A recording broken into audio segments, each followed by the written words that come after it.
घूंघट सास बहू की इंटरेस्टिंग कहानी।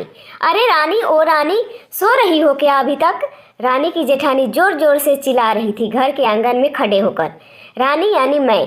तभी मैं भागती हुई अपने कमरे से निकली और बोली, दीदी आ गई मैं। जेठानी बोली, रानी तुम्हारा नाम रानी है, तुम रानी नहीं हो। मैंने तुम्हें रात में ही समझाया था कि सुबह को जल्दी उठ जाना, तुम्हारी मुंह दिखाई की रस्म है। मैंने बोला कि दीदी रात को नींद ही नहीं आई, जगह नहीं है और मन में थोड़ा डर था कि सुबह आंख नहीं खुली तो। रजनी दीदी हंसती हुई बोली, रानी मेरी प्यारी देवरानी, जल्दी से घूंघट कर लो, अगर माँ जी आ गई तो हंगामा हो जाएगा। मैंने घूंघट किया ही था तभी माँ जी वहाँ आ गई और कड़कड़ाती आवाज़ में बोली, चलो अब क्या है, यही गपशप मारती रहोगी तुम दोनों। हमने चलना शुरू ही किया था तभी माँ जी ने रजनी दीदी के कंधे पर हाथ रखा और बोली, पता है ना कहाँ से जाना है और कैसे जाना है? माँ जी ने बोला कि जब भी कोई बड़ा तुम्हारे सामने खड़ा हो तो हमेशा घूंघट में रहना और कम से कम अपने बड़ों के सामने आना, और बिना घूंघट के तो कभी नहीं। रजनी दीदी कुछ बोली ही नहीं, बस अपना सर हिलाकर हाँ बोल दिया। मैंने भी बस अपना सर हाँ में हिलाया। माँ जी के जाने के बाद मैंने पूछा, रजनी दीदी आप तो स्कॉलर हो और इन सब चीज़ों को कैसे निभाते हो? रजनी दीदी मुस्कुराई और बोली कि मैं थारे जेठ जी से बहुत प्यार करती हूँ, इसलिए अभी तक चुपचाप सब चीज़ें निभा रही हूँ। मैं कुछ नहीं बोली और चुपचाप रजनी दीदी के साथ घर के बाहर वाले कमरे में जाकर बैठ गई। वहाँ पर एक पड़ोस की आंटी जी बैठी थी। वो बोली कि यह कैसी बहू आई है, ससुर जी सामने खड़े हैं और ये यहाँ बैठी है। मुझे कुछ समझ ही नहीं आया। मतलब रजनी दीदी बोली कि आंटी जी अभी नई बहू है, यहाँ के रीति रिवाज सीखने में थोड़ा समय लगेगा। रजनी दीदी मुझे वहाँ से उठाकर मेरे कमरे में छोड़ दी। 6 महीने यूं ही छोटी छोटी चीज़ों में बीत गए। फिर एक दिन मैं राहुल के साथ साड़ी लेने गई। राहुल का फ़ोन आया और वो दुकान से बाहर बात करने चला गया। साड़ी की दुकान पर मैं बेधड़क होकर साड़ियाँ देख रही थी।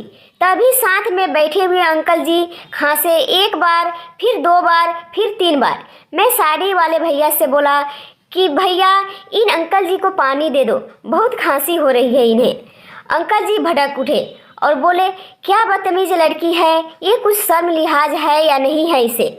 दुकान पर हंगामा देख राहुल बाहर से भागकर अंदर आया और अंदर आते ही अंकल जी के पैर छूकर बोले, मामा जी आप यहाँ? मैं घबरा के दुकान से बाहर निकल आई, एक लंबा घूंघट करके गाड़ी में बैठ गई। राहुल बाहर आया और गाड़ी में बैठकर गाड़ी बहुत तेज चलाने लगा। मैंने धीमी आवाज़ में बोला, गाड़ी बहुत तेज चला रहे हो, कहीं एक्सीडेंट ना हो जाए। हम घर पहुँचे ही थे तभी माँ जी जोर जोर से चिल्लाते हुए बाहर आई, देखो आ गई ये रानी साहिबा, खानदान की इज्जत मिट्टी में मिलाकर। तभी रजनी दीदी आई और बोली, माँ जी मेरे शादी को 6 साल हो गए हैं, मैं अभी तक मामा जी को नहीं जानती, ये कैसे जानेगी? माँ जी जोर से चिल्लाई, देखो कैसे चपड़ चपड़ जवान चला रही है। इस रजनी की कभी राहुल सबकी बात काटते हुए बोले कि माँ ये दोनों सही बोल रही है, अगर ये हमेशा घूंघट करके रहती है तो ये मामा जी को कैसे पहचानेगी? और माँ आज मामा जी के फ़ोन पर तुमने पूरे घर की शांति को भंग कर दिया है। ये वही समाज है जिसने सीता मैया पर भी उंगली उठाई थी। पिताजी और जेठ जी ने भी अपना पक्ष राहुल के साथ ही रखा। माँ जी थोड़ी देर सोचने के बाद वापस रजनी दीदी और मेरे पास आई और बोली कि तुम दोनों को अपनी मर्यादा पता है, मुझे उम्मीद है कि तुम कभी भी मेरा सिर शर्म से नीचे नहीं झुकने दोगी। हम एक ही परिवार के सदस्य हैं, हमें हमेशा साथ रहना है, अच्छा वक्त हो या बुरा वक्त, हर सदस्य को अपनी मर्यादा पता है। माँ जी ने मुझे और रजनी दीदी को गले से लगा लिया। आशा करती हूँ कि आप सभी को ये कहानी पसंद आई होगी। पसंद आई होगी तो लाइक शेयर एंड सब्सक्राइब जरूर करें और आप सभी के इस पर क्या राय है हमें कमेंट करके कमेंट में जरूर बताएं।